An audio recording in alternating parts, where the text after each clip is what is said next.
Hello viewers, আশা করি সবাই খুব ভালো আছেন। আবারও একটা নতুন ভ্লগে আপনাদেরকে ওয়েলকাম জানাচ্ছি। আপনারা দেখছেন পিয়া ডেইলি, তো সঙ্গে থাকুন, দেখতে থাকুন আজকের ভ্লগটা। কিছুক্ষণ আগেই খুব বৃষ্টি হচ্ছিল, তবে এখন ওয়েদারটা বেশ ভালো লাগছে।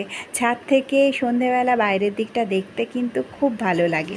আর বৃষ্টির দিনে সন্ধেবেলা একটা টেস্টি কিছু খেতে ইচ্ছে করে, তাই জন্য এই পিৎজাটা অর্ডার করা হয়েছিল।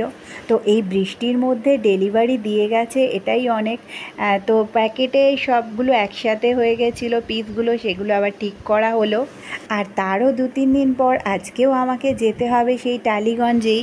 কিছু প্রোডাকশান অবশ্য ফোনপে করে দেয়, আর কিছু জায়গায় চেক দেয়।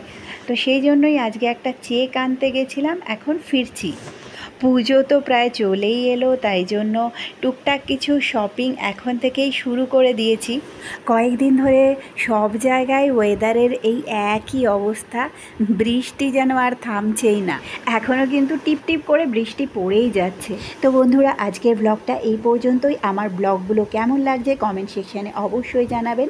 ভালো লাগলে একটা লাইক শেয়ার করে দেবেন, আর আশা করব সঙ্গে থাকবেন। দেখা হচ্ছে পরের ব্লগে।